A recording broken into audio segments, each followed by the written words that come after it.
তুমি ছিলে ইয়াসরিব গিয়েছেন খোদার হাবিব তুমি ছিলে ইয়াসরিব গিয়েছেন খোদার হাবিব তোমার নসিব খুলে গেল রে আমার নবীজির কদমে রে আমার নবীর কারণে ও মদিনার মাটি রে তুই যে বড় খাঁটি রে আহা ও মদিনার মাটি রে তুই যে বড় খাঁটি রে আমার নবীর কারণে মারহাবা কও আমার নূর নবী রাহমাতুল লিল আলামিন মদিনা মুনাওয়ারায় কদম মোবারক রাখার পরে মদিনা মুনাওয়ারার নাম হয়েছে মদিনা মুনাওয়ারা। তার আগে তার নাম ছিল ইয়াসরিব। মদিনা মুনাওয়ারায় ইহুদিদের বড় বড় আলেম ছিল, তারা তাওরাত কিতাবের পণ্ডিত ছিল। খ্রিস্টানদের বড় বড় পাদ্রী ছিল, তারা ইনজিল কিতাবের পণ্ডিত ছিল। মক্কার কুরাইশ বংশের মানুষগুলো আমার নূর নবী রাহমাতুল লিল আলামিনকে হেয় প্রতিপন্ন করার জন্য, নবীজি রাহমাতুল লিল আলামিনকে ছোট করার জন্য, নবীজিকে আঘাত করার রাস্তা পায়তারা খুঁজে বের করার জন্য মক্কা মুআজ্জামা থেকে নজর ইবনে হারেস সহ তাদের দুইজনকে পাঠিয়ে দিল মদিনা মুনাওয়ারায়। মদিনা মুনাওয়ারায় যায় ইহুদি পণ্ডিতদের সাথে দেখা করলো। ইহুদি পণ্ডিতেরা তারা বলল, কোত্থেকে আসলা? কয় মক্কা মুআজ্জামা থেকে। কি ব্যাপার? বলে, আমাদের মক্কা মুআজ্জামায় একজন লোক আছে যে আমাদের সাথে ছোট থেকে বড় হয়েছে। এই লোকটা হঠাৎ করে নবুয়ত দাবি করতেছে, নবুয়ত দাবি করতেছে। এ কথা বললে ওই ইহুদিরা তাদেরকে বলে, নজর ইবনে হারেস রে, কয় নজর ইবনে হারেস রে, যদি তিনি নবুয়ত দাবি করে এখানে আমরা কি করব? আমাদের কাছে কেন আইছো?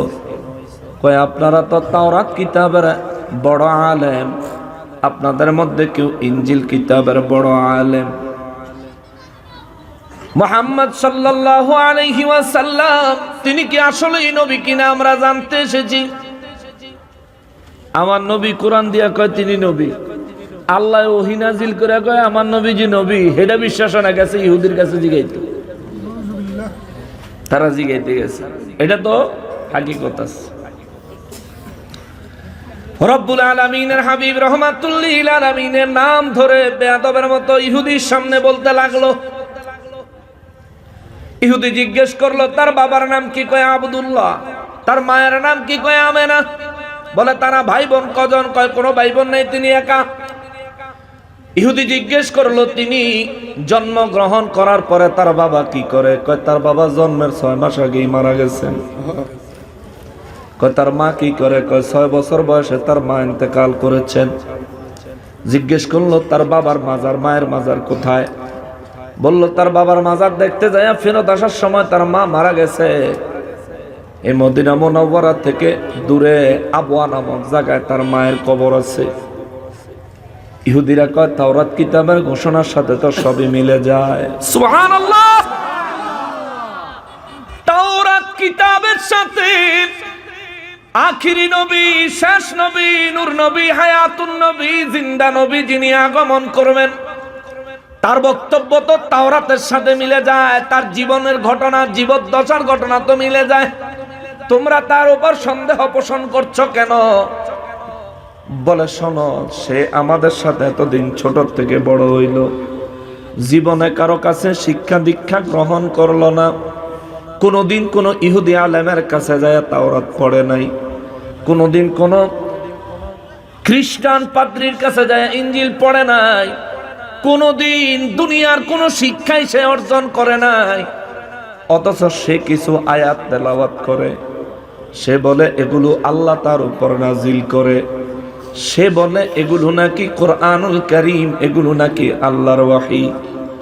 ইহুদিদেরকে নজর ইবনে হারেস কয়, ইহুদিরা রে, ওই যে কোরআনুল কারীম নামে মুহাম্মদ সাল্লাল্লাহু আলাইহি ওয়াসাল্লাম যা তেলাওয়াত করে, ওই তেলাওয়াত দুনিয়ার যে কোনো মানুষ একবার শুনবে মুহাম্মদ সাল্লাল্লাহু আলাইহি ওয়াসাল্লামের প্রেমে পাগল পারা হয়ে যাইতে বাধ্য হয়। সুবহানাল্লাহ। দুঃখের বিষয় হলেও সত্য,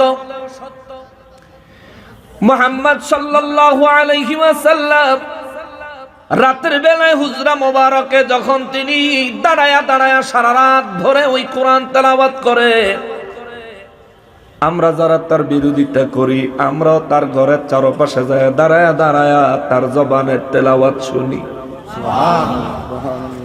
এত জাদুকরি কণ্ঠতা।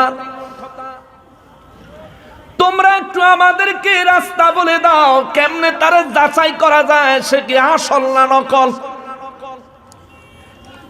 ইহুদিরা কয় তিনি আসল না নকল প্রমাণ করতে গেলে এই মানুষটারে যায় তিনটা প্রশ্ন করবা, যদি তিনটা প্রশ্নের সঠিক উত্তর দিতে পারে তাইলে বুঝবা তিনি সত্যিকার অর্থেই নবী। আমাদেরকে খবর দিও, আমরাও যায় তার কাছে ঈমান গ্রহণ করব। নজর ইবনে হারেস কয়, দূর আপনি কি করেন, আমি এসে খবর লইতে আমরা জান গায়ের কাছে মুসলমান হই, আমরা দেখে মুসলমান হই না, আর আপনি আমার কাছে হুন্নি মুসলমান হয়ে যেতে গেছেন। ইহুদি আলেমরা বলে তাওরাত কিতাবে তার কথা স্পষ্ট উল্লেখ আছে, আমরা মুসা নবীর অনুসারী, মুসা নবীকে নির্দেশ দেওয়া হয়েছে এ নবীর আগমন হলে মুসা নবীও যেন তার উম্মত হয়ে যায়। আল্লাহু আকবার। খ্রিস্টান পাদ্রী কয় ইনজিল কিতাবের মধ্যে বর্ণনা আছে ঈসা নবীর জীবদ্দশায় যদি এ নবীর আগমন হয়, ঈসা নবীকে ডাইরেক্ট নির্দেশ দেওয়া আছে তিনিও যেন এই নবীর উপর ঈমান আনে, নবুয়ত ছেড়ে তিনিও যেন উম্মত হয়ে যায়। জোরে বলেন সুবহানাল্লাহ।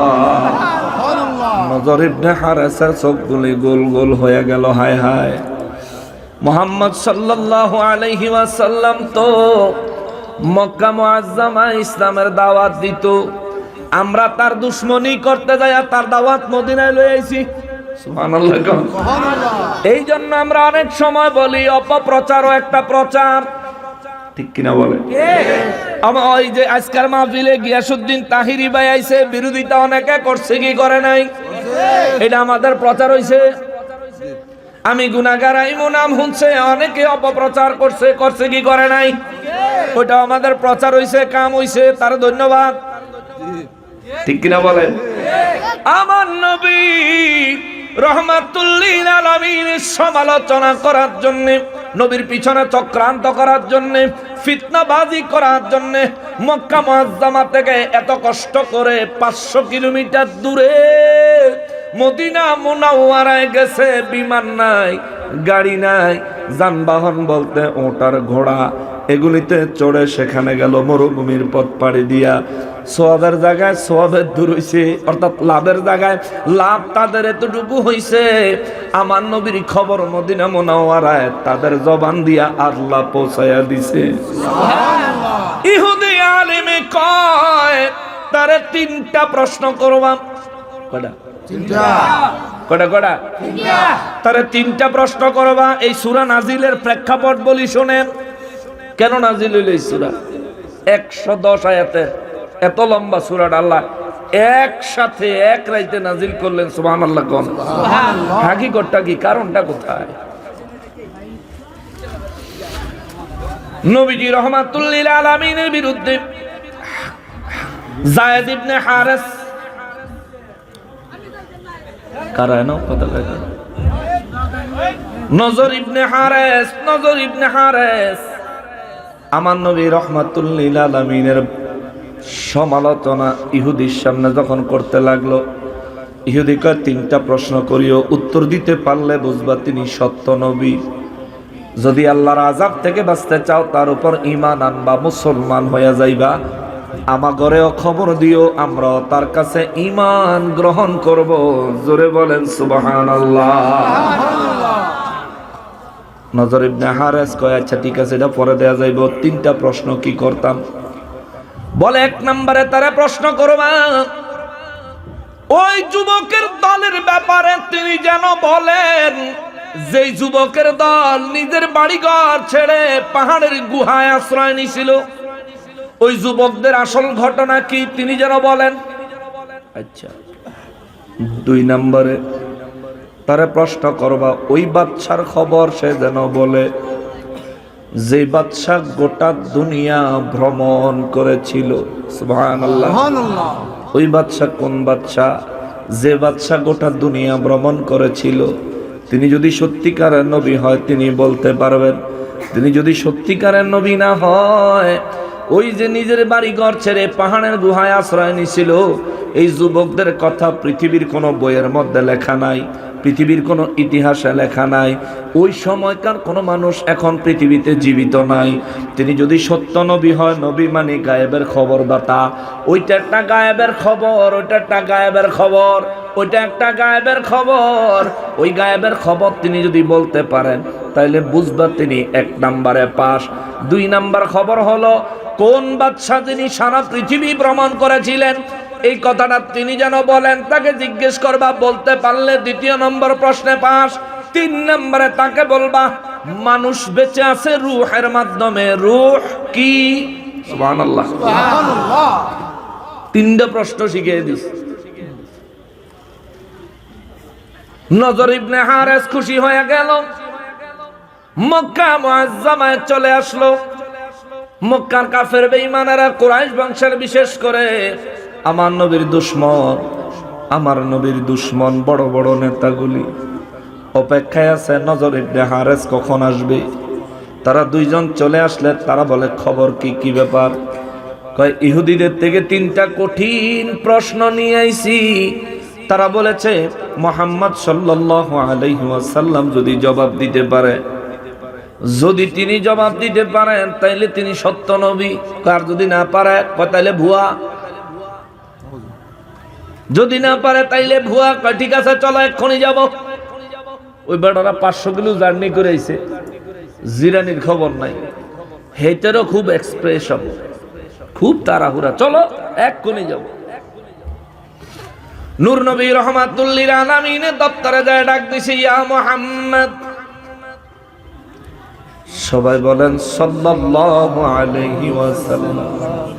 নবীজিকে ডাক দিছে, বাড়িতে আসুনি। আমার নবী রাহমাতুল লিল আলামিন বের হয়ে আসলেন।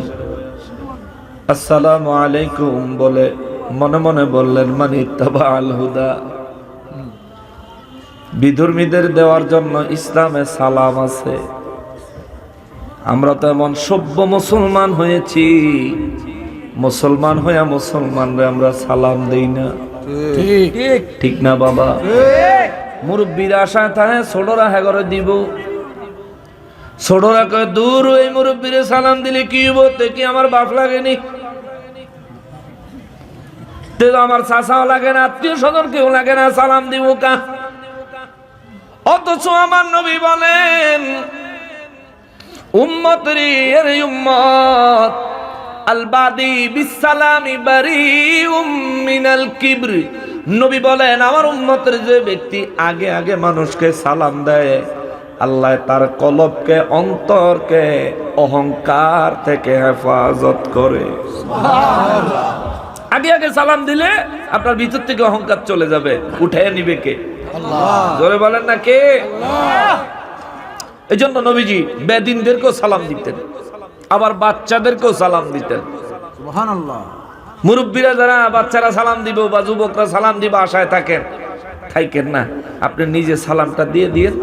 নবীজির ডাইরেক্ট সুন্নাতের উপর আমল হবে। জোরে কন্যা সুবহানাল্লাহ।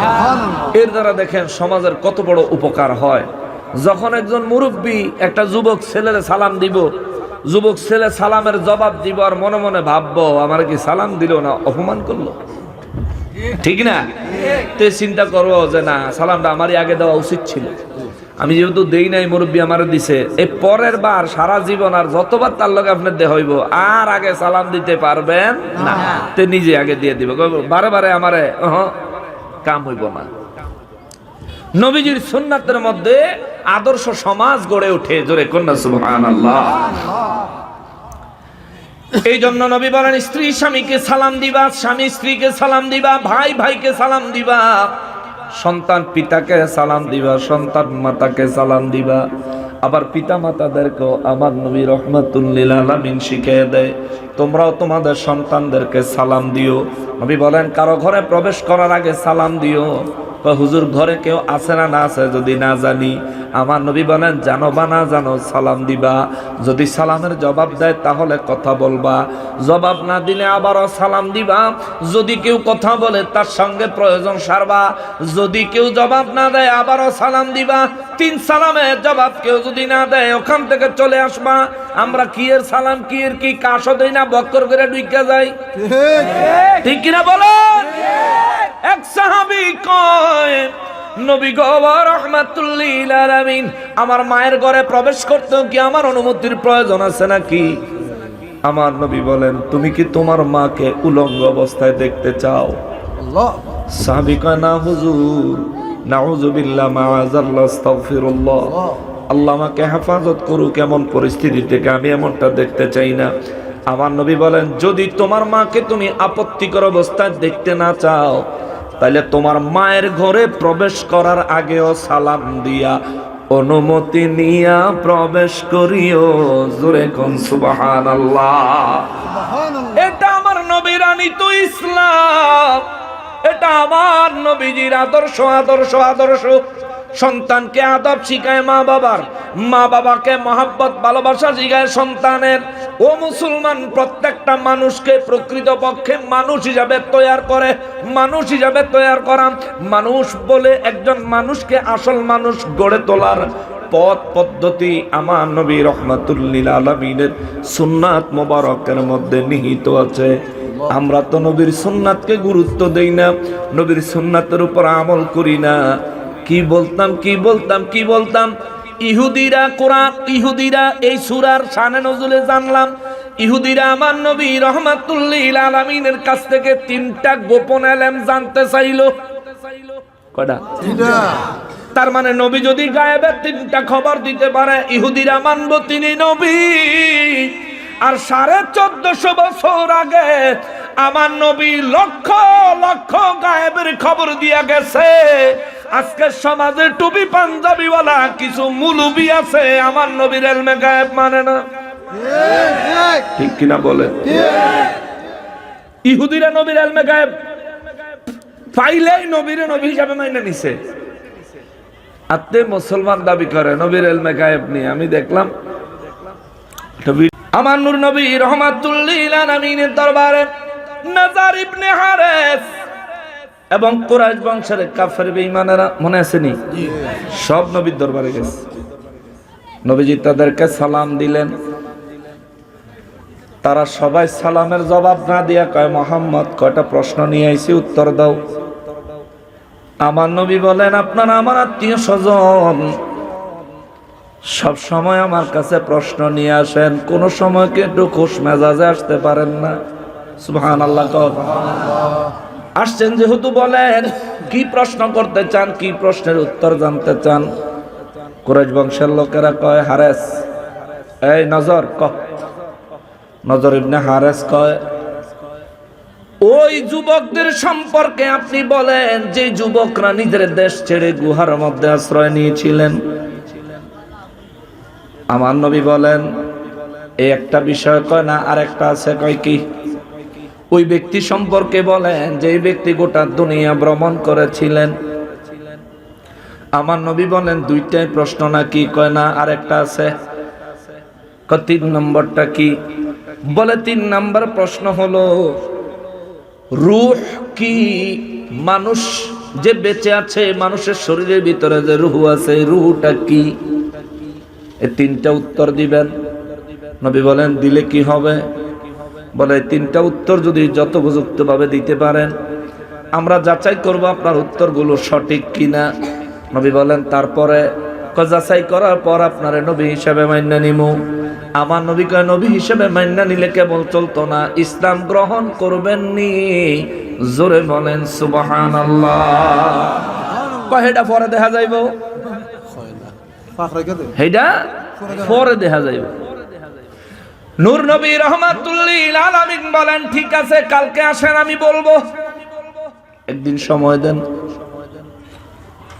কিন্তু আমার নবী রহমাতুল্লিল আলামিন ওই কালকে বলবো এর মধ্যে তিনি ইনশাআল্লাহ বলেন নাই। নবী আশা করেছেন আমার নবীকে কাফের বেঈমানেরা যখনই প্রশ্ন করত রব্বুল ইজ্জত ওহীর মাধ্যমে তার সমাধান দিতেন। আমার নবী আশা করেছিলেন রাতের মধ্যে হয়তো বা রব্বুল আলামিন আমাকে জানায় দিবেন, আমি তার মোতাবেক বলবো অথবা আমাকে অনুমতি দিবেন বলার জন্য। কিন্তু আমার নবী রহমাতুল্লিল আলামিনকে আমার আল্লাহ কোনো অনুমতি দিলেন না, কোনো ওহীও পাঠাইলেন না। নবীজি ইনশাআল্লাহ বলতে ভুলে গেলেন। রব্বুল ইজ্জত আমার নবী রহমাতুল্লিল আলামিনের দরবারে কোনো ওহী পাঠাইল না। কাফেররা জিজ্ঞেস করলো কি খবর? কয় আর একদিন সময় দেন। আর একদিন সময় দিলে আমার নবীর কাছে তবুও ওহী আসলো না।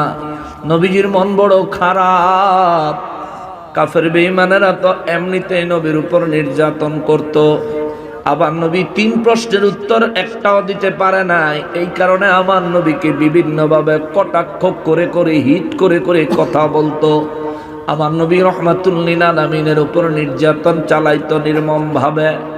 নবীজির অন্তর মোবারক কষ্টে জর্জরিত।